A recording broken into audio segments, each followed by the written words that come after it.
Hola a todos y todas, bienvenidos a este nuevo video para la Cátedra de Anatomía Normal de la Facultad de Ciencias Médicas de Rosario. Mi nombre es Ezequiel Balsechi y en el día de hoy vamos a dar inicio a una serie de videos respecto al tema de tubo digestivo. Hola a todos, ¿cómo andan?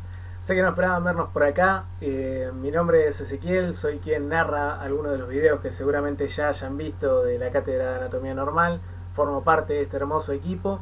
Y la idea un poco de esto, de introducirnos en nuestros videos, es que nos veamos un poco la cara en esta nueva y un poco extraña nueva normalidad en la que estamos inmersos. Les mando un saludo a todos y espero que disfruten el material que viene a continuación. Antes de adentrarnos en el estudio del tubo digestivo propiamente dicho y sus generalidades, me pareció importante destacar de qué forma parte este tubo digestivo, que es justamente el sistema digestivo. El sistema digestivo, como todo sistema, es un conjunto de órganos y tejidos que tiene una función en común. En este caso, la función que tiene este sistema es la de incorporar, fragmentar, finalmente absorber los nutrientes que obtenemos a través de lo que incorporamos como alimentos y bebidas con nuestra dieta y desechar lo que por supuesto no nos sirve. Tiene dos grandes componentes este sistema digestivo, que uno de ellos es el que vamos a analizar un poquito hoy, el tubo digestivo o tracto gastrointestinal, que es el sitio por donde transcurren esos alimentos y esas bebidas y donde ocurren gran parte de los procesos de transformación para poder absorber los nutrientes y transformarlos finalmente en nuestros desechos o en nuestras heces. En forma adicional al tubo digestivo también encontramos una serie de órganos que los reunimos bajo el término de órganos digestivos anexos y entre los cuales podemos describir a las glándulas como el páncreas, el hígado o las glándulas salivales, que a través de conductos excretores vierten sus secreciones dentro del tubo digestivo, favoreciendo de alguna manera con ellas el procesamiento de los alimentos, y también otros elementos anatómicos anexos que de alguna manera también contribuyen en mayor o menor medida al procesamiento, como la lengua, los músculos masticatorios, los dientes y demás. Yendo específicamente, ahora sí, a el tubo digestivo, aquí le trajimos una definición del texto de anatomía clínica de Pro, que nos dice que el tubo digestivo es un conducto continuo que se extiende desde la boca hasta el ano, ¿sí? Hemos destacado aquí en esta definición una serie de conceptos que nos parecen importantes para tener un panorama general, un pantallazo acerca de lo que vamos a ir viendo a lo largo de esta clase, ¿sí? Por un lado, señalamos que el tubo digestivo es un conducto. Como todo conducto va a tener una luz por donde va a justamente transitar el contenido alimenticio y que además cuenta con unas paredes que limitan esa luz que vamos a estudiar un poquito más a continuación. Otro hecho que hemos señalado en esta definición es que es un conducto continuo, es decir que el alimento que transite por este tubo digestivo no va a tener interrupciones o caminos alternativos que seguir. Siempre va a seguir un mismo camino que, como señala la última parte que hemos destacado, va desde la boca hasta el ano, ¿sí? A pesar de que en el día de hoy vamos a analizar la estructura del tubo digestivo, que es estrictamente tubular, ¿bien? El inicio de este tubo digestivo comienza desde que incorporamos los alimentos dentro de la cavidad bucal, ¿bien? Consta, a grandes rasgos, el tubo digestivo de 6 segmentos. La boca y la faringe, que ya lo habrán visto en videos anteriores, que forman parte un poco de una interconexión entre la vía digestiva y la vía respiratoria. A su vez, esta última se continúa con el esófago, esto sí ya es vía digestiva propiamente dicha. Del esófago pasamos al estómago, de allí al intestino delgado con sus dos porciones, el duodeno que analizaremos hoy y el yeyuno ilion, y finalmente agrupamos en el último segmento el intestino grueso, al ciego, el colon, el recto y el ano.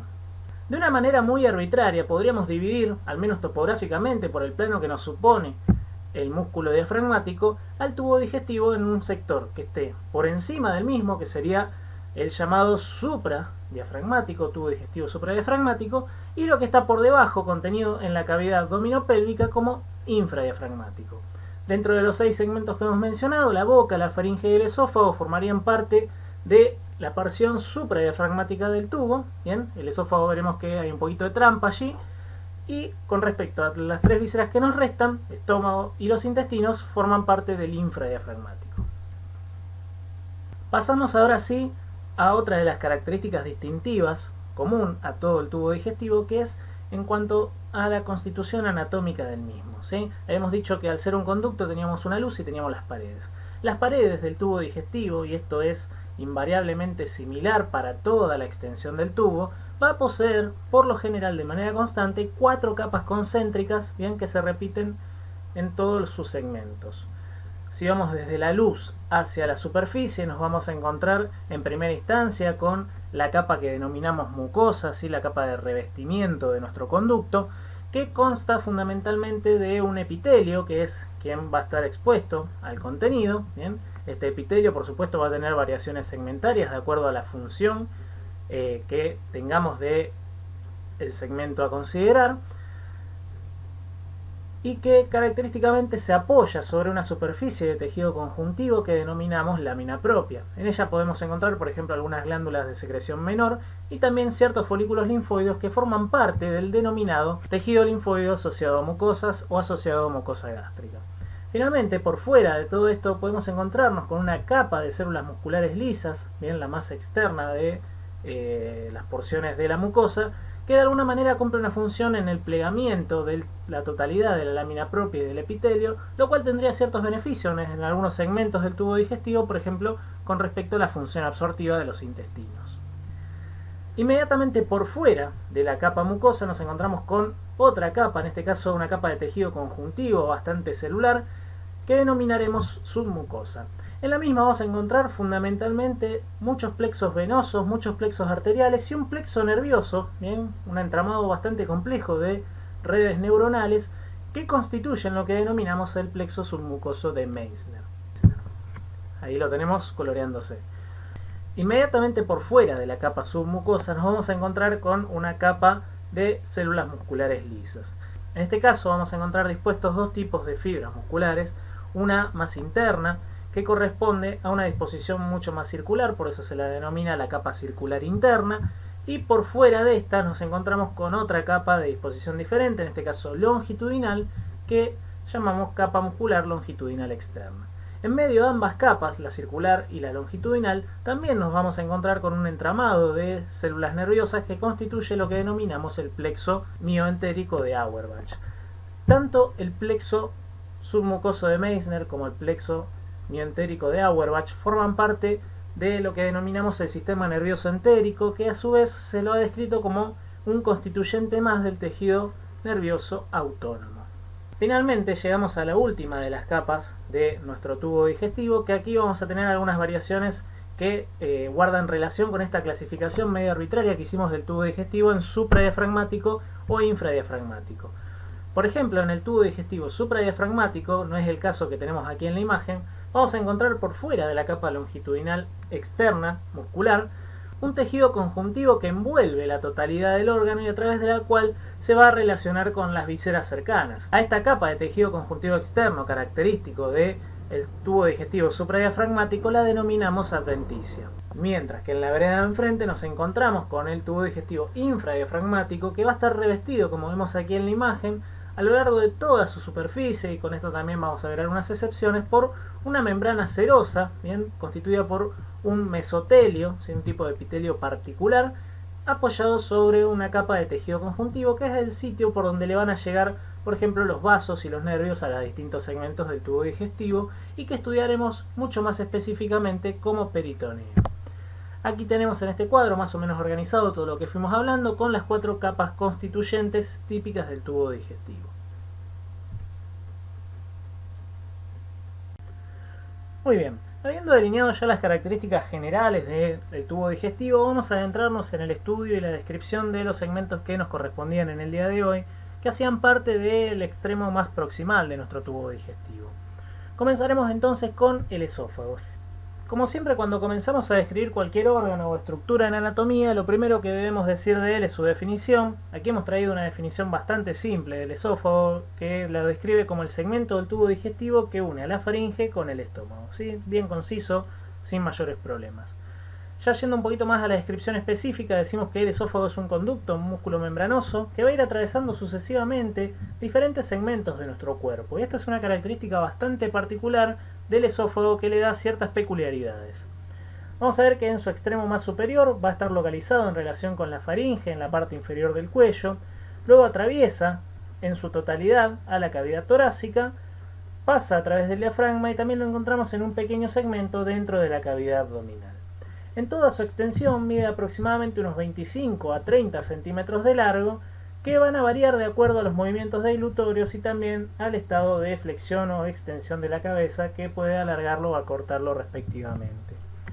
Ya yendo a la descripción del calibre, si bien aquí hemos establecido que por término medio tenemos unos 2 a 3 centímetros de diámetro, esto varía dependiendo fundamentalmente si el órgano se encuentra vacío o si se encuentra distendido. Cuando nos encontramos con el órgano vacío, vamos a ver que adquiere un aspecto acintado, ¿sí? Como si estuviera aplanado de anterior a posterior, y la luz se limita a una pequeña hendidura muy delgadita. Cuando ya lo encontramos en una forma distendida, como vemos aquí en la imagen, adquiere una forma cilíndrica francamente tubular que, a pesar de que va a ir presentando a lo largo de toda su extensión en diferentes niveles ciertos estrechamientos en relación con los distintos elementos que se va a ir cruzando, ¿sí? El primero de ellos lo encontramos en proximidades del orificio superior de este esófago, bien, que lo podemos localizar si queremos hacerlo desde la superficie aproximadamente a la altura del cartílago cricoides de la laringe o a nivel de la sexta o séptima vértebra cervical. Allí veremos que el músculo constrictor inferior de la faringe le imprime justamente un estrechamiento que denominamos como estrechamiento cricoideo. Más abajo, ya localizándonos dentro del tórax, nos encontramos con una importante relación que tiene el esófago con el arco o callado aórtico, ¿bien? Que este arco o callado literalmente lo empuja al esófago hacia la derecha y le deja su impronta, ¿bien?, con un franco estrechamiento que denominamos estrechamiento aórtico. Esto sucede aproximadamente al nivel de la cuarta vértebra torácica. Inmediatamente por debajo de ese estrechamiento vamos a encontrarnos también con otra impronta que en este caso se lo deja el bronquio izquierdo, que una vez originado en la bifurcación traqueal se dirige francamente horizontal hacia la izquierda. Bien, allí también tendremos un estrechamiento bronquial. Y finalmente, ya yendo a la parte más inferior, en la travesía del esófago a través del diafragma también se estrecha ligeramente. En cuanto a la disposición del órgano y la dirección que sigue a través de los respectivos segmentos, veremos que a pesar de que podemos contemplar al esófago como un órgano que está localizado en la línea media, va a ir variando tanto en el plano coronal como en el plano sagital. Si lo vemos desde una vista anterior, como tenemos aquí a la izquierda de la pantalla, vemos que al principio en la parte baja del cuello el esófago es francamente medial, si está localizado en la línea media, entre la tráquea por delante y la columna vertebral por detrás. A medida que se adentra dentro del tórax va a ir cambiando ligeramente su dirección hacia la izquierda hasta la cuarta vértebra torácica, donde dijimos que teníamos la presencia justamente de nuestro callado aórtico. Este callado lo empuja y desvía la dirección del órgano francamente hacia la derecha, hasta que finalmente ya en la parte más inferior del tórax vuelve a reclinarse hacia la izquierda y llega a su unión con el estómago a aproximadamente 2 centímetros a la izquierda de la línea media. Algo similar nos sucede en el plano sagital. Si lo vemos desde una vista lateral izquierda, como estamos teniendo en este sector, vemos que en un principio el esófago desciende verticalmente, pero ya a nivel de la cuarta vértebra torácica, una vez atravesada su relación con las estructuras bronquiales y la aorta, ya empieza a cambiar su dirección describiendo una curva ligeramente cóncava hacia anterior. En cuanto a la constitución del esófago, no varía demasiado con respecto a lo que ya hemos descrito en la generalidad, simplemente destacar que el epitelio del esófago característicamente es un epitelio bastante resistente, es un epitelio plano estratificado, bien, que asienta justamente sobre una lámina propia y sobre una muscular de la mucosa. Otra característica de la mucosa del esófago es que cuando está vacío presenta ciertos pliegues longitudinales que se borran con la distensión del órgano. Ya yendo a la submucosa vamos a encontrarnos, sobre todo en la parte más caudal del esófago, con la presencia de determinadas glándulas esofágicas, como estamos viendo aquí en la imagen, de secreción mucosa que cumplen un rol bastante importante de la protección de la mucosa esofágica frente a la acción del jugo gástrico.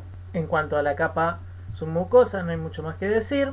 La capa muscular está compuesta por sus dos representantes típicos, la circular interna y la longitudinal externa, y lo que sí es característico, teniendo en cuenta que el esófago es un órgano de los denominados supradiafragmáticos o la parte supradiafragmática del tubo digestivo, va a estar cubierto por ese tejido conjuntivo que es la adventicia, por el cual le van a llegar las distintas relaciones con los órganos que lo circundan, ¿sí? Allí tenemos entonces la tablita que resume un poquito nuevamente las características de la configuración interna de este órgano. Pasamos ahora entonces a las relaciones. Como dijimos, todas las relaciones del esófago, independientemente del sector, a pesar de que vamos a ver que hay una excepción, se van a establecer con la adventicia. Para hacerlos un poquito más práctica, analizarlo de una manera sistemática, hemos dividido el esófago en distintos segmentos y por lo tanto en diferentes relaciones. Con respecto a las relaciones cervicales del esófago, vamos a ver que las podemos dividir de una manera sistemática para hacerlo más fácil de entender en relaciones anteriores, relaciones posteriores y relaciones laterales. Comenzando por las relaciones anteriores, la más destacable de ellas es la que se establece entre la cara anterior del esófago con la cara posterior de la tráquea. Esta relación no solamente la vamos a encontrar a nivel cervical, sino también a lo largo de toda la extensión torácica de vinculación entre ambos órganos. Tanto la tráquea como el esófago van a estar envueltos a nivel cervical en una misma vaina que se denomina vaina visceral del cuello, que es una dependencia de la fascia cervical. También hacia anterior y un poco hacia los lados, el esófago se va a relacionar con la cara posterior de los lóbulos de la tiroides, tal como estamos viendo en este corte horizontal, y también como podemos apreciar en esta vista posterior.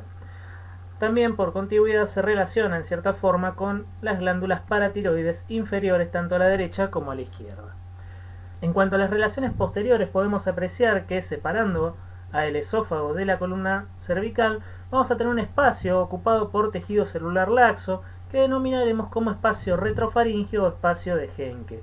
Este espacio se continúa hacia abajo también en el tórax, tal como sucedía con la vaina visceral. Hacia los lados vamos a ver que las relaciones a la derecha y a la izquierda tienen algunas características comunes, pero también algunas diferencias. Vemos como, por ejemplo, en esta vista posterior, el nervio recurrente izquierdo o laringe inferior izquierdo transcurre aplicado en un ángulo que se forma entre la cara anterior del esófago y la cara posterior de la tráquea, bien aplicado uno contra otro. En cambio, el nervio recurrente derecho lo hace a cierta distancia. Sin embargo, las características comunes que guardan las relaciones laterales del esófago son con el paquete neurovascular del cuello. El mismo va a estar constituido por la arteria carótida, el nervio neumogástrico y la vena yugular. Aquí también lo podemos apreciar en la vista posterior.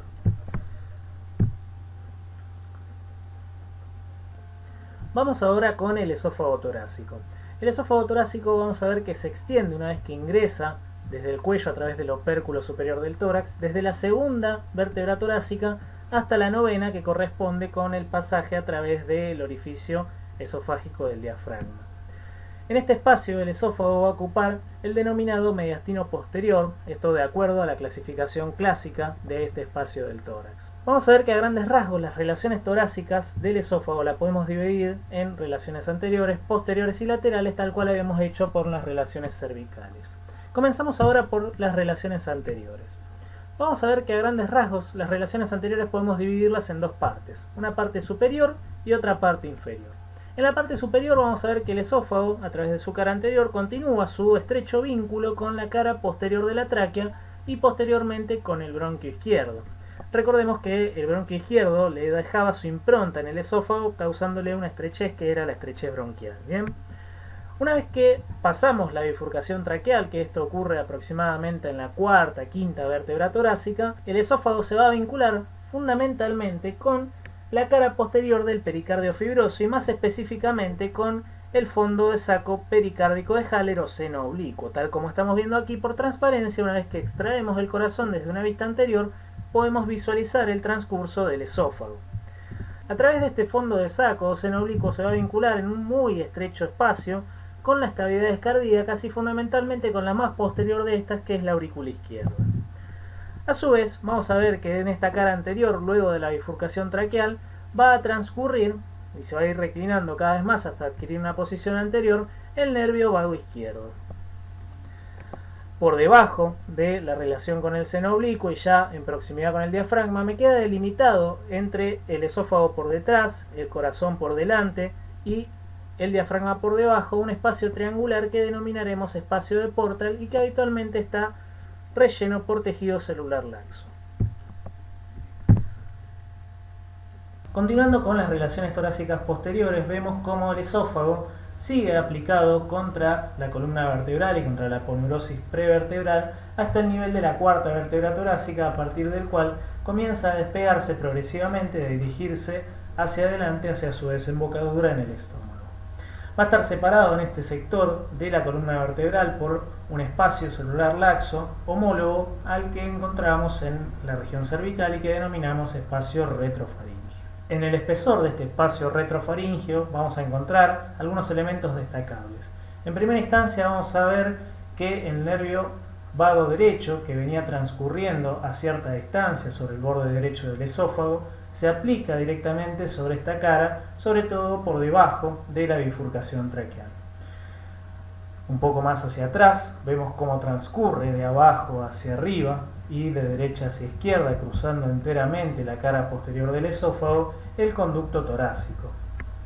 A su vez, a partir de la cuarta vértebra torácica, también tenemos la proyección de la aorta torácica descendente, que en una primera instancia se localiza a la izquierda del esófago y se reclina progresivamente hacia la línea media hasta llegar en la parte más inferior del tórax a colocarse completamente por detrás de este órgano. Justamente esta aorta torácica descendente van a ir naciendo y cruzando la cara posterior del esófago de izquierda hacia derecha las distintas ramas intercostales derechas que nacen directamente de la aorta.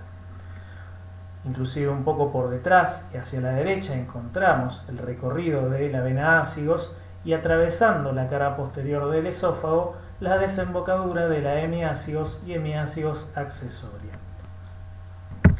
Si trazáramos una línea horizontal que pasara por el cuerpo de la séptima vértebra torácica, obtendríamos una imagen parecida a esta que estamos visualizando aquí desde una vista inferior.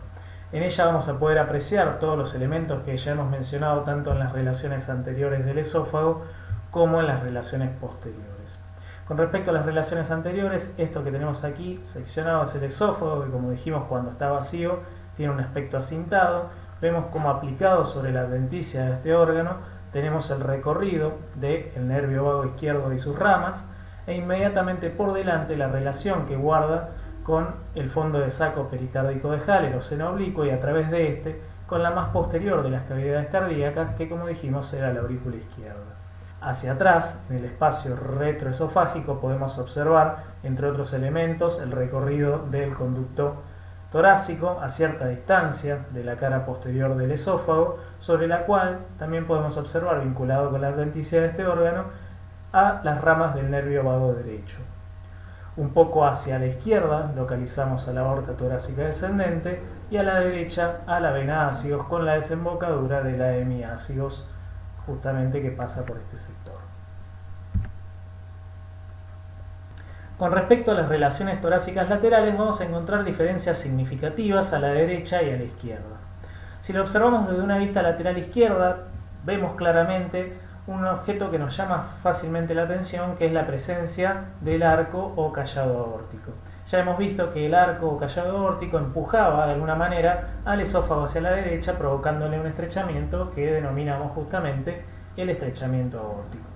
La presencia de este elemento nos permite clasificar las relaciones izquierdas del esófago en supraaórticas o infraaórticas. En el caso de las supraaórticas vamos a ver que el esófago se relaciona hacia la izquierda fundamentalmente con los troncos arteriales que nacen del callado aórtico, en principio con la arteria carótida primitiva y luego con la arteria subclavia izquierda.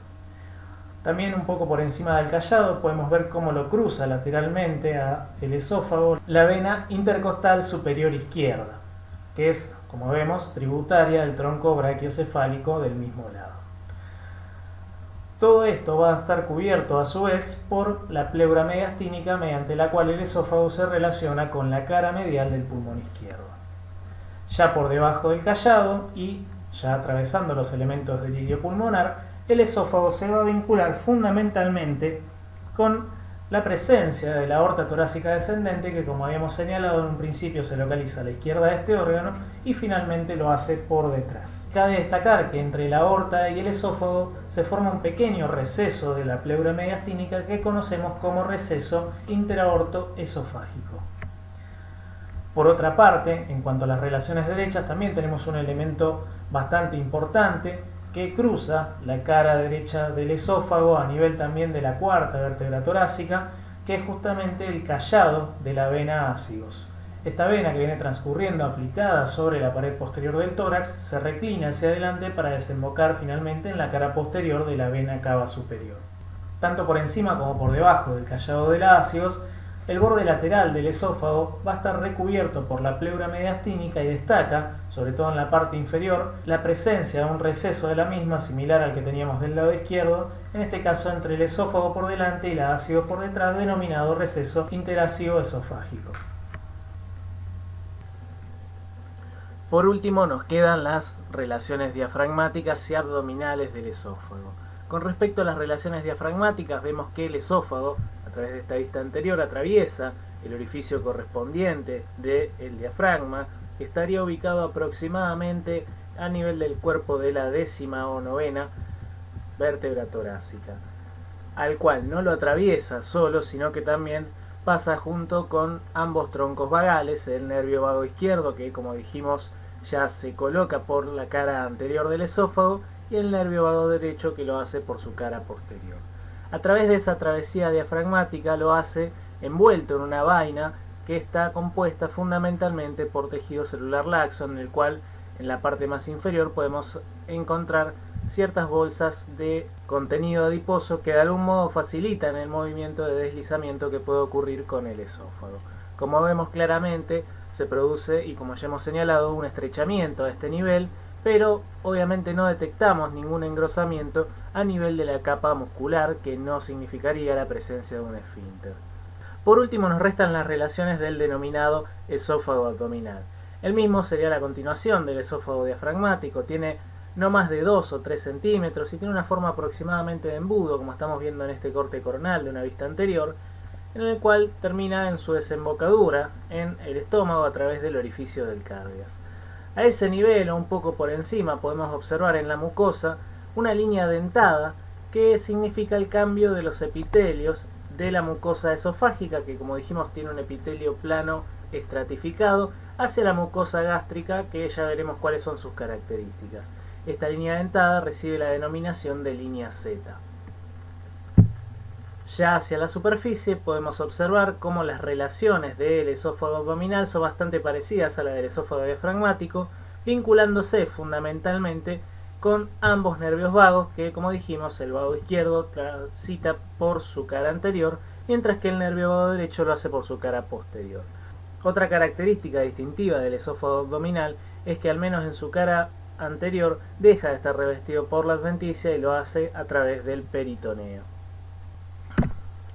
Por último, y para ir cerrando, vamos a hablar brevemente acerca de la irrigación del esófago. Ya hemos visto que el esófago es un órgano que va a ir atravesando múltiples segmentos corporales, por lo cual es muy difícil que obtenga una irrigación propia, sino que de alguna manera va tomando prestada la irrigación de los segmentos que va a ir atravesando. Esto es una variable constante tanto para la irrigación arterial, para la irrigación venosa y para la irrigación linfática. Veamos las cualidades de cada una. Con respecto a la irrigación arterial, vemos o lo podemos dividir a grandes rasgos en la irrigación en arterias esofágicas superiores, esofágicas medias y esofágicas inferiores. En el grupo de las superiores encontramos las ramas que provienen fundamentalmente para el esófago cervical y la parte superior del tórax. Estas ramas dependen fundamentalmente de esta arteria que estamos viendo aquí, que es la arteria tiroidea inferior, rama del tronco tirocervical. Bien, este tronco tirocervical se desprende de las arterias subclavia derecha e izquierda respectivamente. Las arterias esofágicas medias van a ser una dependencia fundamentalmente de las arterias bronquiales, sobre todo a nivel de la carina traqueal, y un poco más hacia abajo se desprenden directamente de la cara anterior de la aorta. Por último, el grupo de las arterias esofágicas inferiores son una dependencia de la arteria coronaria estomáquica o gástrica izquierda, que da algunos ramos que ascienden y traspasan el hiato diafragmático para irrigar el segmento más distal del esófago. Con respecto a la irrigación venosa, como dijimos, nos pasa algo parecido. El drenaje venoso del esófago superior depende fundamentalmente de la vena tiroidea inferior, que en este caso también drenan en los troncos brachiocefálicos correspondientes. A nivel torácico, gran parte del drenaje venoso es llevado a cabo a través de las venas intercostal superior izquierda, hemiácigos accesoria y también directamente hacia el tronco de la ácigos. La parte más distal de este drenaje venoso fundamentalmente lo hace a través de la vena coronaria estomáquica por sus ramos esofágicos. Es destacable que sobre todo en la submucosa del esófago distal se van a formar una serie de anastomosis, sobre todo entre los ramos dependientes de las venas torácicas y de las venas de la coronaria estomáquica. Así se forman estos plexos que podemos observar muy detalladamente aquí en este corte, donde observamos a la submucosa del órgano, y que tiene particular interés porque de alguna manera esas anastomosis y esos plexos nos conforman una anastomosis portocava superior en este caso, que como podemos ver en algunos trastornos del hígado adquieren cierta importancia, dado que la interrupción de la circulación portal, que es donde drena la vena gástrica izquierda, puede conllevar a que estos plexos se transformen en verdaderos colaterales y se dilaten en demasía. Tal es así como lo podemos ver con la formación de diversas varices, sobre todo en la parte más distal del esófago, como vemos en esta endoscopía.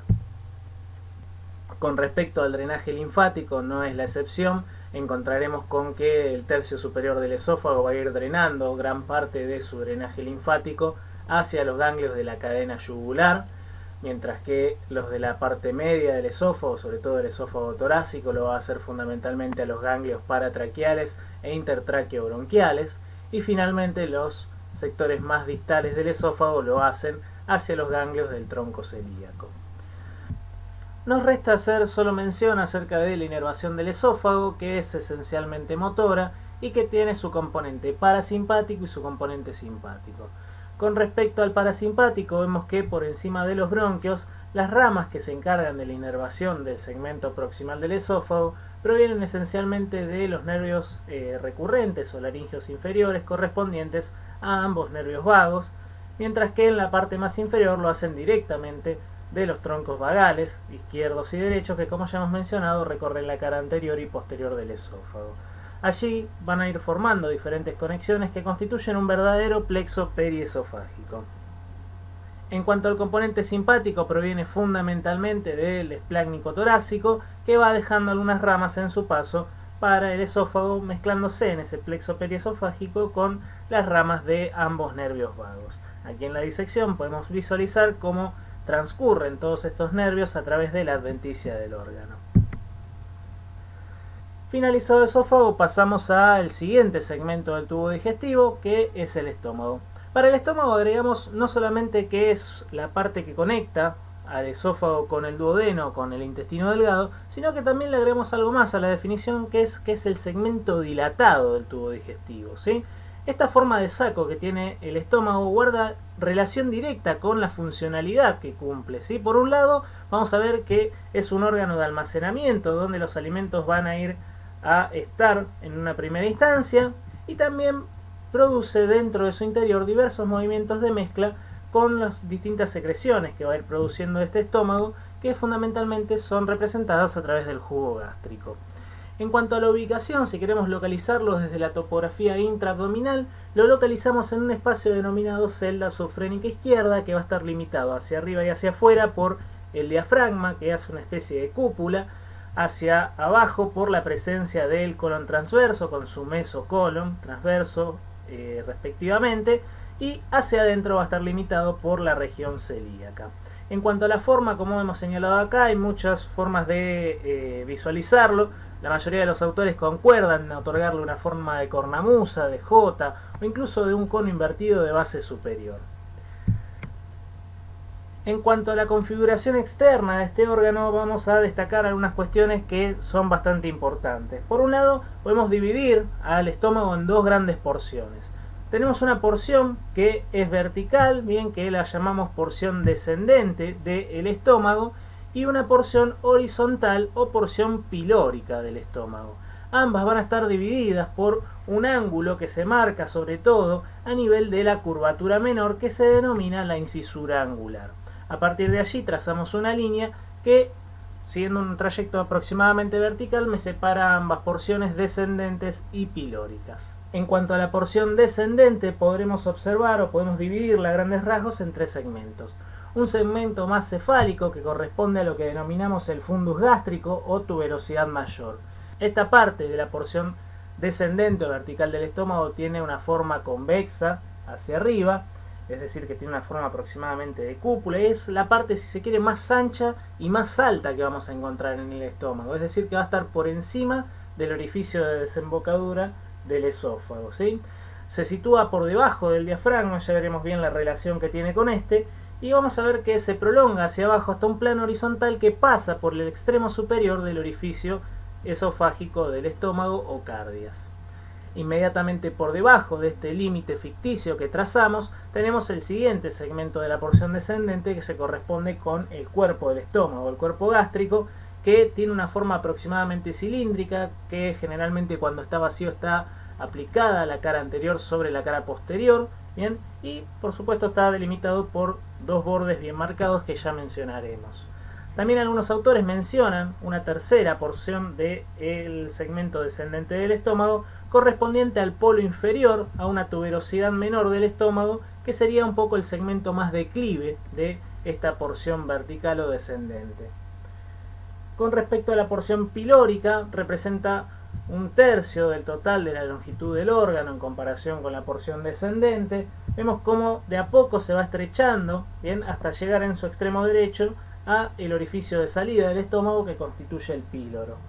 A esta porción pilórica también podemos dividirla en dos segmentos, uno que se continúa casi invariablemente por el límite ficticio que hemos trazado con la porción descendente, mucho más muscular en su constitución, con una forma de embudo, que constituye el denominado antro gástrico, que lo separa del segmento que está en estrecho vínculo con la salida del estómago, con el píloro, poco más delgado en cuanto a su constitución, que denominaremos como canal pilórico. A su vez, en el estómago podemos describir dos caras, que ya la veremos a través de las relaciones, una cara anterior y una cara posterior, y dos bordes. Bien, los dos bordes los mencionamos a modo de curvaturas. Vamos a tener una curvatura menor del estómago que se extiende desde el borde inferior del cardias al borde superior del píloro y que mira hacia arriba y hacia la derecha. Como ya hemos mencionado, en primera instancia sigue un trayecto vertical correspondiéndose al borde derecho del cuerpo gástrico y luego forma un ángulo prácticamente recto a nivel de la porción horizontal de nuestro estómago, configurando la denominada incisura angular. Por otra parte, tenemos la denominada curvatura mayor. Esta se va a extender desde el borde superior del cardias hasta el borde inferior del píloro. Un hecho a destacar con respecto a esta curvatura mayor es que en su inicio forma con el borde izquierdo del esófago un ángulo diedro muy agudo, abierto hacia arriba, que constituye la denominada incisura del cardias o ángulo de His. Desde allí va a ir contorneando toda la superficie del fundus, el borde derecho del cuerpo gástrico y finalmente a la porción horizontal hasta el píloro. Nos resta mencionar la presencia de los orificios de entrada y de salida de nuestro estómago. Vamos a tener un orificio que nos comunica con el esófago, al cual vamos a denominar como cardias. El mismo vamos a ver que es un orificio más o menos ovalado, que está orientado hacia arriba, hacia adelante y hacia la derecha. El mismo no posee, al menos significativamente, algún relieve muscular, pero sí contiene la presencia de alguna fibra de disposición particular que se disponen de forma tal que constituyen, al menos funcionalmente, un esfínter que denominamos esfínter esofágico inferior. Por otra parte, el orificio de salida, denominado píloro, el cual lo podemos reconocer muy fácilmente desde la superficie por la presencia de un surco, vamos a ver que tiene una forma más circular y que claramente tiene un espesamiento y un estrechamiento de la luz que constituye el esfínter pilórico propiamente dicho. ¿Sí? Ya lo vamos a ver en la configuración interna, que es un verdadero engrosamiento, un anillo muscular de la capa circular interna de este sector. Vamos ahora a abrir al estómago y ver qué tenemos dentro, ¿sí? Inspeccionar un poco la configuración interna, ¿sí? Y lo primero que nos va a llamar la atención particularmente tiene que ver con la coloración de la mucosa, ¿sí? Veníamos de ver una mucosa esofágica que era de un color rosado, rosa pálido, y a través de el pasaje por la denominada línea Z que ya hemos mencionado, vemos cómo la mucosa gástrica es de un color mucho más rojizo. Y otro hecho destacable es que a lo largo de todo el órgano vamos a ir reconociendo diversos pliegues longitudinales que siguen el eje mayor del estómago. Estos pliegues habitualmente se borran con la distensión, ¿sí? Aquí lo estamos viendo a través de una imagen endoscópica que son bastante elocuentes.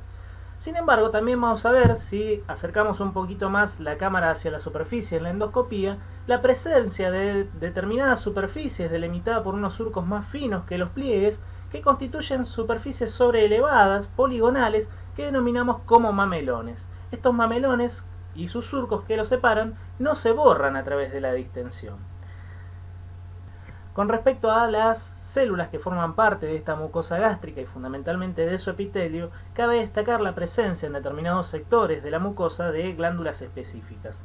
Así vamos a ver cómo, por ejemplo, a nivel del fundus del órgano, la tuberosidad mayor, hallamos las denominadas glándulas fúndicas que se especifican en la secreción de ácido, mientras que en la región del antro pilórico o antro gástrico nos vamos a encontrar con unas glándulas llamadas antrales que, además de su secreción mucosa, tienen una secreción endocrina de una hormona denominada gastrina, que obviamente la estudiarán desde el punto de vista fisiológico, pero que guarda inmediata relación con la secreción ácida del estómago.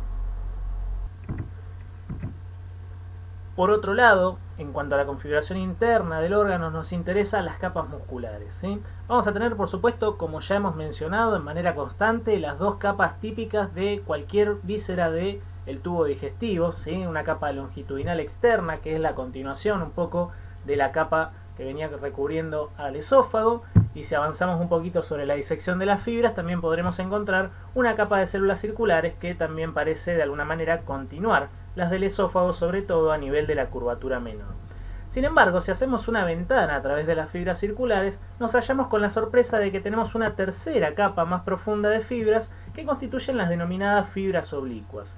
De esta manera, la pared del órgano, ¿sí? La pared del estómago, nos queda constituido por tres capas de fibras, y esto tiene inmediata relación con la función que hemos mencionado al principio, ¿sí? Con esa función de mezcla del contenido alimenticio. Otro hecho a destacar con respecto a la presencia de fibras musculares es que en la región del antro pilórico o antro gástrico, la capa de células circulares, bien, tiene una disposición en dos fascículos, lo cual tiene que ver con la función de vaciamiento gástrico esencialmente. Y finalmente también nos resta destacar algo que ya hemos mencionado, que es la presencia de un engrosamiento de la capa de células circulares a nivel del píloro, bien, constituyendo un verdadero esfínter, un verdadero anillo muscular que regula el pasaje del contenido desde el estómago hacia el duodeno. Vamos a trabajar ahora respecto de las relaciones del estómago con su entorno, ¿sí? Podemos definirla a grandes rasgos en relaciones anteriores, relaciones posteriores, relaciones de la curvatura menor y relaciones de la curvatura mayor, ¿sí? Comenzamos por las relaciones anteriores, ¿sí? Ya habiendo localizado al estómago dentro del espacio topográfico que conocemos como la celda subfrénica izquierda, lo vamos a proyectar hacia la superficie abdominal en el espacio del hipocondrio izquierdo sobre todo, y un poco también sobre el epigastrio.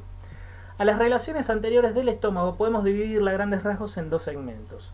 Un segmento que vamos a denominar subtorácico o superior y un segmento abdominal o inferior. El límite entre la porción subtorácica y la porción abdominal queda establecido por el reborde costal inferior izquierdo. Con respecto a las relaciones subtorácicas, vamos a ver que corresponden fundamentalmente al fundus y a la parte superior del cuerpo gástrico. Se van a relacionar a través del diafragma, sobre todo, con los diversos órganos de la cavidad torácica, ¿sí? Sobre todo en el fundus veremos que se relaciona hacia anterior con el seno costodiafragmático anterior y con la proyección que hace en la inspiración máxima del borde inferior del pulmón izquierdo, y también un poco con el pericardio y el corazón. Yendo un poco más hacia la derecha nos encontramos con la proyección entre el diafragma y la cara anterior del estómago del lóbulo izquierdo del hígado. Sin embargo, una pequeña porción del segmento subtorácico vemos que queda descubierto de relaciones hacia anterior y se encuentra en contacto directo con la superficie correspondiente a la pared torácica anterior. A este espacio lo denominamos espacio semilunar de Traut.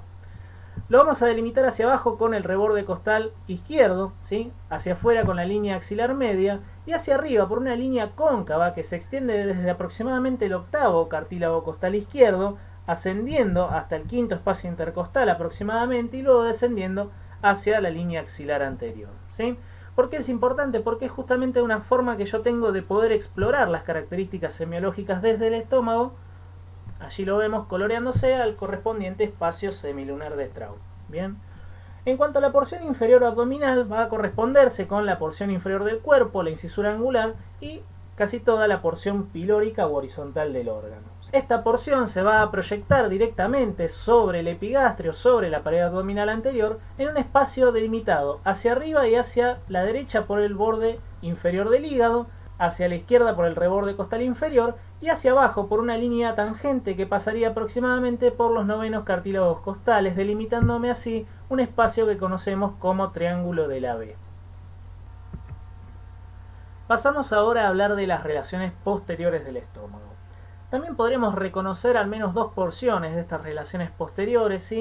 Un segmento superior que está vinculado sobre todo con la cara posterior del fundus. Aquí tenemos una vista posterior del estómago que, como estamos viendo, no está peritonizado, ¿sí? No está envuelto en esa serosa, en ese mesotelio que habíamos mencionado, que recubría gran parte del tubo digestivo infradiafragmático, dada la presencia de lo que denominamos el ligamento suspensorio del estómago o ligamento gastrofrénico. Bien, un poco hacia afuera de este sector no peritonizado de la cara posterior del estómago, como estamos viendo, se vincula sobre todo con la cara anterior del vaso, que estamos viéndolo aquí también en la vista posterior. El resto de las relaciones del estómago se van a establecer a través de un espacio virtual, ¿sí? Cuando hablamos de un espacio virtual hacemos referencia a un espacio dentro de una cavidad, en este caso la cavidad abdominopélvica, que habitualmente no está ocupado por ningún tipo de líquido, ningún tipo de sustancia, pero que eventualmente puede convertirse en un espacio real, bien, como sucede con esta transcavidad de los epiplones o bolsa omental. Aquí la vemos coloreándose en este corte horizontal que tenemos del abdomen, una vista inferior, ¿sí? Que se corresponde justamente con la cara posterior del estómago y va a ser el espacio a través del cual se va a relacionar con los órganos que están por detrás del peritoneo, con los llamados órganos retroperitoneales, ¿sí?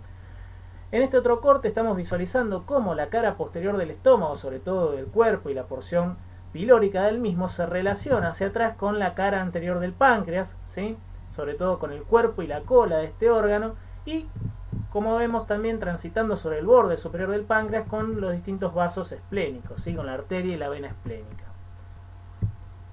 Ya un poco más hacia abajo, si removemos justamente el estómago, podemos observar que por debajo del páncreas se va a vincular con esta estructura que tenemos aquí, que es el colon transverso. Nos resta hacer un breve comentario acerca de las relaciones de las curvaturas mayor y menor y de los orificios del estómago. Vamos a ver que las relaciones de la curvatura mayor podemos dividirla de una manera práctica en tres porciones. La primera de ellas corresponde al fundus, muchas de sus relaciones ya las hemos estudiado, pero vale destacar nuevamente la vinculación que tiene el fundus hacia la derecha con el borde izquierdo del esófago en la constitución del ángulo de His o incisura del cardias. A continuación, el fundus ya hemos visto que se relaciona fundamentalmente con el hemidiafragma izquierdo y hacia atrás con el ligamento suspensorio del estómago o ligamento frenogástrico. La segunda parte de las relaciones de la curvatura mayor se vinculan con la porción correspondiente al cuerpo del estómago. Este se va a vincular sobre todo hacia la izquierda con la cara interna de este órgano que visualizamos aquí, que es el vaso. Entre los mismos se va a atender un repliegue de peritoneo que conocemos como epiplón gastroesplénico, que contiene muchos de los vasos que llegan a este último órgano. La última parte de las relaciones de la curvatura mayor se corresponden a la porción horizontal y tuberosidad menor del estómago y se vinculan fundamentalmente con el colon transverso y su meso a través del ligamento gastrocólico o epiplón menor, que es esta especie de delantal que se tiende sobre estas estructuras. Con respecto a las relaciones de la curvatura menor, veremos que se vincula sobre todo con la cara visceral inferior del hígado a través de otro repliegue peritoneal que denominamos epiplón menor o epiplón gastrohepático. Si retiramos el mismo hacia la profundidad, la curvatura menor del estómago se relaciona con la denominada región celíaca y sus elementos constitutivos, tales como la aorta, el plexo solar o el tronco celíaco. Como vemos, en la profundidad de ambas curvaturas, mayor y menor, tenemos varias arcadas vasculares constituidas por arterias y venas que analizaremos mejor en la irrigación, así como también de diversas cadenas linfáticas que están asociadas a ellas.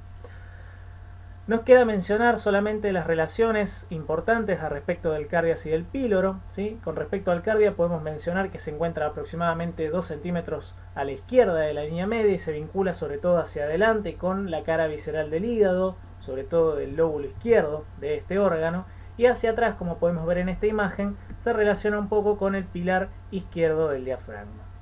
En cuanto al píloro, lo vamos a localizar en la línea media o ligeramente hacia la derecha de la misma. Va a estar relacionado hacia adelante fundamentalmente con la pared abdominal anterior y hacia arriba con la cara visceral del hígado también, pero con el sector correspondiente al lóbulo cuadrado de este órgano. Vamos a hacer también un breve comentario acerca de la irrigación del estómago. ¿Sí? Si bien ustedes van a tener un seminario específico de irrigación e inervación de las vísceras abdominales, solamente vamos a mencionar a modo anecdótico cuáles son los vasos que se encargan de llevarle el riego sanguíneo a estas vísceras. En el caso de la irrigación arterial podemos describir al menos dos importantes arcadas vasculares anastomóticas que se forman entre los troncos de una rama arterial muy importante que nace de la cara anterior de la aorta, que es el tronco celíaco, ¿sí? Estas arcadas vasculares se van a localizar tanto en la curvatura menor, aplicadas directamente sobre la pared del órgano, o en la curvatura mayor, transcurriendo a cierta distancia de la misma, ambas contenidas dentro de los epiplones, menor y mayor respectivamente. En el caso de la arcada vascular de la curvatura menor va a estar constituida por la arteria coronaria estomáquica o gástrica izquierda, que es una rama directa del tronco celíaco, que se va a anastomosar en la curvatura menor con la arteria gástrica derecha o pilórica, rama de la hepática propiamente dicha. En el caso de la arcada vascular de la curvatura mayor va a provenir la arteria gastroepiploica izquierda de la rama esplénica del tronco celíaco, ¿sí? Va a recorrer la curvatura mayor y se va a encontrar con la gastroepiploica izquierda, conformando la arcada, que es rama de la gastroduodenal. También vale la pena mencionar la presencia de ciertos vasos denominados cortos. Bien, todos estos nacen de la arteria esplénica, tanto para la cara anterior como para la cara posterior de la tuberosidad mayor. Y en alguna bibliografía también se menciona como rama del tronco esplénico a la arteria gástrica posterior, por supuesto, para la cara posterior del estómago. Con la irrigación venosa sucede algo similar a lo que pasa con la irrigación arterial, ¿sí? Tenemos la conformación de dos arcadas, una venosa de la curvatura menor y otra de la curvatura mayor, que son un poco satélites de las arterias que habíamos mencionado anteriormente. Con respecto al drenaje linfático, para hacerlo de un modo simple, podemos agrupar el drenaje de este órgano en tres grandes grupos de ganglios, ¿sí? Uno que se corresponde sobre todo al territorio que va desde la curvatura menor hasta la mitad de la cara anterior y posterior del estómago, que van a ir a drenar sobre todo a un anillo linfático conformado en el cardias y también a la cadena de la gástrica izquierda o coronaria estomáquica. Por otra parte tenemos el denominado grupo de la curvatura mayor. Este se va a encargar del drenaje linfático sobre todo de la parte horizontal de la curvatura y las paredes gástricas próximas a ella, sobre todo dirigidos hacia los ganglios localizados sobre la arcada vascular gastroepiploica, bien, a los ganglios denominados subpilóricos. Y finalmente, el segmento que nos queda, sobre todo vinculado con el fundus gástrico, la porción más alta de la curvatura mayor, lo va a hacer al territorio de los ganglios que están localizados sobre la arteria esplénica en la cara posterior del estómago. Con respecto a la inervación del estómago, que es muy importante tanto desde el punto de vista motor como desde el punto de vista secretorio, vamos a tener, como sucedía con el esófago, dos componentes, parasimpático y simpático. En el caso del componente parasimpático va a llegar obviamente a través de los nervios vagos, que, como dijimos, una vez que atraviesan el hiato esofágico del diafragma, terminan por ramificarse y dar ramas para el esófago y también para el estómago a través de la curvatura menor, ¿sí? Sobre todo referente al nervio vago izquierdo, ¿sí? Que se extiende a lo largo de toda la curvatura y termina dando sus ramas terminales en la región pilórica en el denominado nervio de la Target. En cuanto a la inervación simpática, vemos que llega a través de los espláncnicos torácicos hacia el denominado plexo solar y este va enviando a través de ramificaciones periarteriales, sobre todo de la coronaria estomáquica o gástrica izquierda, sus ramas de inervación simpática. Muy bien, una vez concluido con el estómago pasamos ya a los intestinos delgados y más específicamente a la porción inicial de los mismos, ¿bien? Que constituyen lo que denominamos el duodeno, ¿sí? Aquí hemos traído la definición de duodeno, que es la primera porción fija del intestino delgado, ¿sí? Acá hemos destacado en esta definición la palabra fija porque es lo que nos va a diferenciar al duodeno del resto de los intestinos, constituidos por el yeyuno ilium, justamente por las diversas y complejas conexiones vasculares y peritoneales que tiene, que hacen que de alguna manera todo el duodeno sea un órgano considerado inclusive retroperitoneal. Ya vamos a avanzar un poquito más sobre esto. Mide aproximadamente unos 25 centímetros de largo, y esto también tiene una cuestión media anecdótica detrás y que tiene que ver con la nomenclatura que estamos utilizando para el duodeno. El duodeno hace un poco referencia a 12 dedos. Si de alguna manera pusiéramos 12 dedos uno al lado del otro y los mediríamos, obtendríamos una medición de aproximadamente unos 25 centímetros. En cuanto al calibre, vamos a ver que si bien es variable, tenemos por término medio unos 3 a 4 centímetros, siendo en las primeras porciones un poco más dilatado. A grandes rasgos, la mayoría de los autores concuerdan en que la forma que tiene el duodeno es de un anillo incompleto, que tiene forma de O, que tiene forma de C o B corta, ¿sí? Todas esas formas son válidas, que se enrolla casi en su totalidad sobre la cabeza del páncreas. Algunos autores, como hemos señalado aquí, lo rememoran como si fuera el neumático de una llanta. En él vamos a poder describir, desde la configuración externa, por lo menos 4 porciones. La primera de ellas, bien, constituye la porción superior, sigue una dirección que es oblicua hacia arriba, hacia atrás y fuertemente hacia la derecha, y está ubicada más o menos a nivel de la primera vértebra lumbar. En ella vamos a notar, sobre todo en el segmento más proximal al píloro, una porción dilatada que se encarga justamente de recibir el contenido luego del vaciamiento gástrico, motivo por el cual la denominamos bulbo duodenal. Esta primera porción se continúa a través de una primera rodilla o flexura duodenal con la segunda porción descendente, bien, que sigue un trayecto vertical que va desde el cuerpo de la primera vértebra lumbar hasta la cuarta, sigue aproximadamente unos 2 centímetros a la derecha de la línea media y reviste una particular importancia porque sobre todo en su cara medial va a ir recibiendo la desembocadura de los conductos excretores, tanto biliar como pancreático. Volvemos a tener a nivel de L4 otra flexura duodenal que continúa la porción vertical con la tercera porción del duodeno o porción horizontal. Esta se dirige de derecha hacia izquierda a la altura de la cuarta vértebra lumbar, pasando inmediatamente por delante de la columna y de los grandes vasos y por detrás de los vasos mesentéricos, como estamos viendo aquí por transparencia.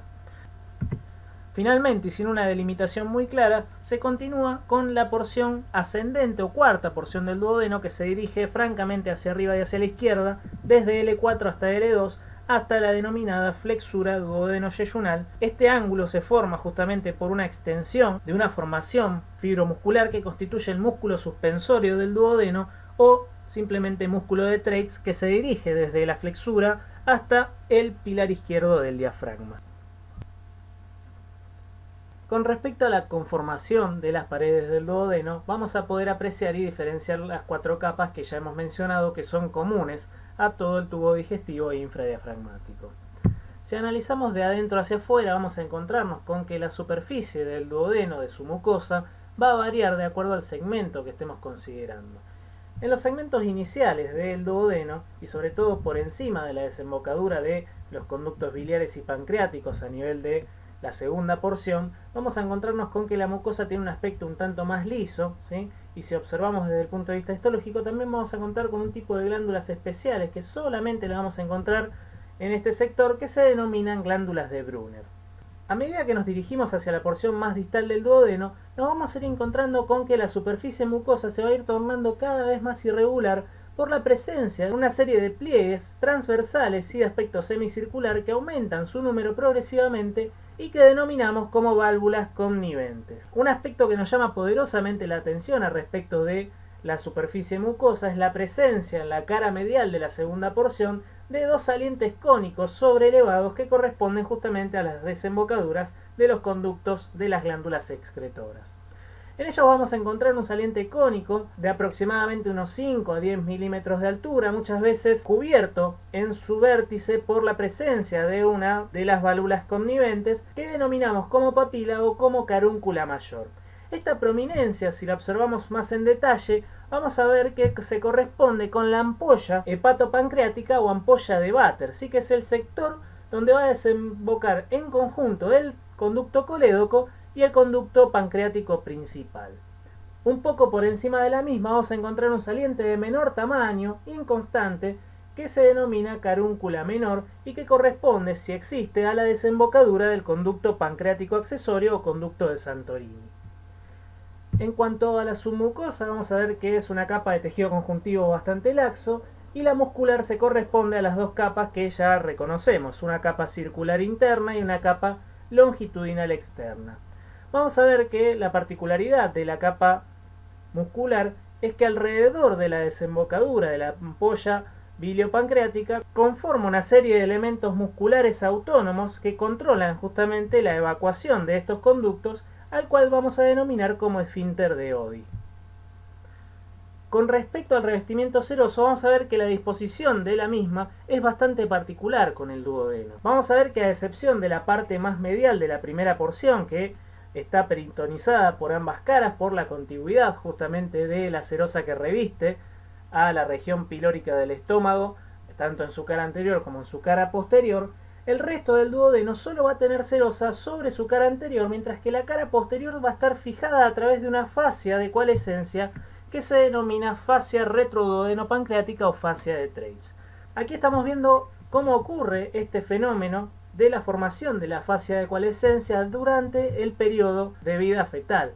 Aquí vemos cómo desde el peritoneo parietal posterior se emite un repliegue de peritoneo que se denomina el mesenterio dorsal, y a través del plegamiento y finalmente la rotación del asa duodenal en conjunto con las dos partes constituyentes desde el punto de vista embriológico del páncreas, terminan por aplicarse contra la pared abdominal posterior y finalmente quedando solo recubiertos sobre su cara anterior. Bien, este hecho, como podemos ver aquí, no solamente es característico del duodeno, sino también del páncreas. Así, vamos a ver en las relaciones, se va a relacionar fundamentalmente con los órganos presentes en el retroperitoneo. Para ir adentrándonos en las relaciones del duodeno, vamos a ir consignándolas segmento por segmento. Comenzamos con el primer segmento del duodeno, la primera porción, a la cual le vamos a poder ir describiendo relaciones anteriores, relaciones superiores, inferiores y posteriores. Comenzamos por las relaciones anteriores, con las cuales se va a vincular sobre todo hacia adelante con la cara visceral del hígado y más particularmente con el lóbulo cuadrado de este órgano, donde deja justamente en el acodamiento para pasar a la segunda porción una impresión duodenal, así como también se lo vincula con el cuello de la vesícula, que se encuentra también muy próximo a este segmento. Con respecto a las relaciones inferiores de esta primera porción, se van a establecer sobre todo con el epiplón mayor, mientras que las superiores lo van a hacer con el epiplón gastrohepático o epiplón menor, y a través de este con el orificio de entrada a las transcavidades de los epiplones, que se denomina hiato de Winslow. Reviste en particular importancia las relaciones posteriores de esta primera porción, como estamos viendo en esta imagen, en la cual se ha rebatido el complejo duodeno-pancreático, y podemos observar cómo se vincula la cara posterior de la primera porción del duodeno con esta arteria, que es una de las ramas de la arteria hepática, que denominamos como gastroduodenal. A la derecha de esta arteria nos vamos a encontrar fundamentalmente con los elementos del pedículo hepático. Estos son la arteria hepática propiamente dicha, el conducto colédoco, y por detrás de ambos visualizamos a la vena porta. Con respecto al segundo segmento, además de la relación importante que ya hemos señalado con las desembocaduras de los conductos pancreáticos y biliar, vamos a encontrarnos sobre todo hacia anterior con que está cruzado por la inserción de la raíz del mesocolon transverso. De esta manera, hacia anterior podemos clasificar las relaciones de esta segunda porción en relaciones supracólicas y relaciones infracólicas. Las relaciones supracólicas son bastante similares a las que encontrábamos en la primera porción, con lo cual se va a contactar de alguna manera con la cara visceral del hígado, mientras que las infracólicas lo van a hacer con el colon transverso y fundamentalmente con las asas delgadas correspondientes al yeyuno ilio. En cuanto a las relaciones posteriores, ya hemos señalado, se va a vincular con los elementos retroperitoneales a través de su fascia de coalescencia, que denominamos fascia de Treitz. En cuanto a las relaciones laterales, lo vemos vinculado sobre todo con la flexura colónica derecha y un poco más hacia atrás con la cara anterior del riñón homolateral. Con respecto a la tercera porción, la relación más destacable que vamos a encontrar es con la denominada pinza ortomesentérica. Esta pinza se forma por la inserción angular que tiene esta arteria sobre la cara anterior de la aorta, que delimita un espacio debajo del cual va a transitar la tercera porción del duodeno, así como también el proceso unciforme del páncreas. Otras relaciones interesantes que va a tener esta tercera porción va a ser que está surcada en su cara anterior por la inserción del mesenterio en su segmento más superior. Con respecto a la cuarta y última porción del duodeno, vamos a destacar nuevamente su vinculación con el ligamento suspensorio del duodeno o músculo de Treitz, que como dijimos lo conecta de alguna manera con el pilar diafragmático derecho.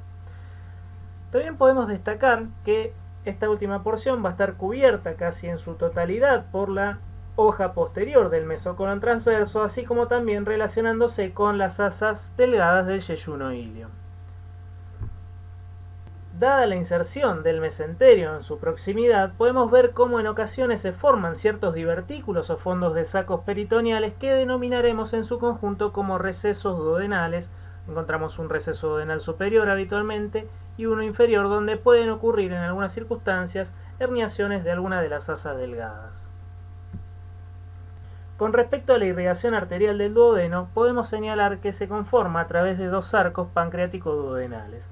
Los mismos se establecen por diversas anastomosis anteriores y posteriores entre la arteria gastroduodenal y la arteria mesentérica inferior, que aportan ramos anteriores y ramos posteriores que se distribuyen respectivamente en cada una de las caras de este órgano. Con respecto a la irrigación venosa, veremos que es bastante similar a la arterial, constituyendo una especie de venas satélites de las arterias que conforman los arcos pancreático-duodenales. Lo mismo sucede con los linfáticos, que van a ir a terminar drenando sobre todo en los ganglios prepancreáticos y retropancreáticos. La inervación de este último segmento corresponde fundamentalmente a las ramas que aporta el plexo solar. Para ir finalizando con el estudio de los segmentos del tubo digestivo que nos propusimos analizar en el día de hoy, vamos a hablar acerca del yeyuno ilion, que es la porción que nos restaba del intestino delgado. Lo podemos definir a grandes rasgos como la porción móvil de este intestino delgado que conecta el duodeno con el siguiente segmento que corresponde al intestino grueso. ¿Sí? Aquí ya en la definición tenemos algo que nos contrasta con lo que sucedía con el duodeno. ¿Sí? Al duodeno, recordemos, lo definíamos como la porción fija por sus relaciones peritoneales y también por sus vínculos, sobre todo con la glándula pancreática. Además de esta característica, hay otros tres aspectos también que son bastante significativos con respecto al yeyuno ilio. La primera que hemos señalado tiene que ver con su vasta extensión, ¿sí? Sobre todo con la longitud que tiene, que sin exagerar, como hemos señalado aquí, es por término medio unos 6 metros y medio. ¿Sí? A pesar de que no lo podemos apreciar en su conjunto cuando está in situ, si lo podríamos extender en su totalidad, vamos a ver que esto es cierto. En cuanto al calibre de esta víscera, vemos que en un principio, a partir de la flexura duodeno-yeyunal, tiene un calibre que ronda los 2 a 3 centímetros aproximadamente y que a lo largo de todo su recorrido va a ir disminuyendo hasta llegar en la porción terminal del ilion en aproximadamente 1,5 a 2 centímetros de diámetro. Por supuesto, señalamos nuevamente esta cuestión que tiene que ver con la movilidad y explicamos un poco el porqué. La gran movilidad que tienen las asas correspondientes al yeyuno ilion tienen que ver con la prolongación de un repliegue de peritoneo que lo vincula con la pared abdominal posterior, que denominamos como mesenterio. ¿Sí? Y finalmente, creo que también esta imagen es bastante elocuente de esto, es que el yeyuno ilion tiene una considerable, una vasta irrigación sanguínea, ¿sí? No solamente desde el punto de vista arterial, como vemos en la imagen, sino también desde el punto de vista venoso y desde el punto de vista linfático, ¿bien? Que esto tiene que ver sobre todo con la función que desempeña el yeyuno ilion, que es ya un poco absorber aquellos nutrientes que fueron siendo procesados a través de los distintos segmentos que estaban más proximales. Por último, hemos señalado algo sumamente importante, que si bien nosotros hacemos una diferenciación en yeyuno ilion, sobre todo desde el punto de vista funcional y algunas características histológicas, desde el punto de vista anatómico y al menos desde el exterior, no notamos la presencia de un límite, una delimitación muy clara entre uno y otro. Y una pregunta que nos puede fácilmente interpelar, teniendo en cuenta las dimensiones que tiene en su totalidad el yeyuno ilion, es de qué manera lo organizamos para contenerlo dentro de nuestra cavidad abdominal. Un poco lo tratamos de explicar a través de esta imagen, donde vemos que el yeyuno ilion se organiza y se pliega sobre sí mismo en diversas asas, en un número aproximado de entre 14 a 16 asas, que tienen una disposición particular que algunos autores han señalado en dos grandes grupos. Un grupo corresponde al denominado superior izquierdo y tiene una disposición general de las asas de tipo horizontal, mientras que otro grupo restante, ya en la porción más terminal de Jejunum e Ilion, se organiza en asas verticales yuxtapuestas una con otra, que siguen una dirección de derecha hacia izquierda y de adelante hacia atrás para finalmente terminar en su desembocadura en la cara medial del intestino grueso. A su vez, cada una de estas asas vamos a poder describirles dos caras y dos bordes. Si bien cuando tenemos las vísceras distendidas es muy difícil poder apreciar estas características, cuando se halla vacía podemos claramente distinguir dos caras que su disposición va a ser lógicamente variable de acuerdo a la situación en la cual se encuentre el asa, pero sí podemos delimitar muy bien sus dos bordes. Uno se corresponde fundamentalmente al sector donde el asa yeyunal o ilial va a estar en relación con el repliegue de peritoneo correspondiente al mesenterio. A este borde lo vamos a llamar borde adherente o simplemente borde mesentérico de el asa yeyunal o ilial respectivamente. Mientras que el borde opuesto, que se encuentra justamente libre dentro de la cavidad abdominopélvica, lo vamos a denominar borde antimesentérico o simplemente borde libre. Todo esto que hemos señalado lo podemos apreciar a través de la disección, sobre todo cuando tenemos en el cadáver las vísceras sin ningún tipo de contenido, y es mucho más fácil poder apreciar tanto sus caras como sus bordes, así como también la formación de las distintas asas. Con respecto a la constitución anatómica del Jejunum e Ilion, no va a variar demasiado con respecto a las características que ya hemos descrito para casi todas las partes del tubo digestivo infradiafragmático. Sí vamos a encontrar lógicamente las 4 capas concéntricas que ya hemos mencionado una y otra vez a lo largo de esta clase. Lo más característico que nos permite un poco diferenciar, ya no tanto desde el punto de vista anatómico, sino más bien histológico, al Jejunum y al Ilion, tiene que ver con la capa más interna, la capa mucosa, ¿sí? Característicamente, en todo el Jejunum e Ilion, esta capa mucosa va a presentar una superficie de aspecto aterciopelado que se corresponde con las distintas vellosidades que de alguna manera facilitan el proceso de absorción, aumentando la superficie de absorción justamente. Sin embargo, vamos a poder detectar, sobre todo en el segmento más proximal correspondiente al yeyuno, que la mucosa presenta, al igual que sucedía con la parte más distal del duodeno, ciertos repliegues semilunares que corresponden a las denominadas válvulas conniventes. Estas válvulas, a medida que nos vamos acercando hacia el ilion terminal, van a ir desapareciendo progresivamente. Aquí lo podemos ver a través de una vista endoscópica del Jejunum e Ilion, la disposición de estos repliegues, ¿bien?, que son transversales al eje mayor del asa intestinal. Por otra parte, cuando nos dirigimos ya hacia la parte más distal del Jejunum e Ilion, nos vamos a encontrar con que los pliegues, además de disminuir cada vez más, son sustituidos en gran parte por la presencia de diversas vellosidades que abundan sobre todo en la parte del ilion terminal. ¿Sí? Aquí también podemos visualizarlo a través de una visión endoscópica, cómo se proyecta la mucosa a través de estas vellosidades. Un dato adicional que también podemos encontrar en la mucosa, al menos desde el punto de vista macroscópico, son determinados cúmulos correspondientes a folículos linfoides que le dan un aspecto bastante similar a un empedrado, correspondientes a las denominadas placas de Peyer, que abundan sobre todo en la parte más distal correspondiente al ilion. Bien, si queremos ver un poquito más cómo están constituidas las vellosidades, simplemente acercamos un poco la cámara. Tienen esta disposición tal cual como la podemos ver en una endoscopía. Para referirnos a las relaciones del Jejunum e Ilion, los vamos a considerar en su conjunto, ¿sí? Ya hemos visto que por la extensión misma de esta víscera ocupan un considerable espacio dentro de la cavidad abdominopélvica, y si bien a grandes rasgos podemos señalar que está encuadrado prácticamente por todo el marco colónico, tiene algunas relaciones bastante particulares. Vamos a ver que hacia anterior la relación más importante que van a tener en su conjunto las vísceras que constituyen el Jejunum e Ilion va a ser con este repliegue de peritoneo que pende desde la curvatura mayor del estómago correspondiente al epiplón mayor o ligamento gastrocólico. Nosotros si levantamos el ligamento gastrocólico vamos a ver que elevamos con él la porción transversa del colon y podemos visualizar la totalidad de las asas delgadas.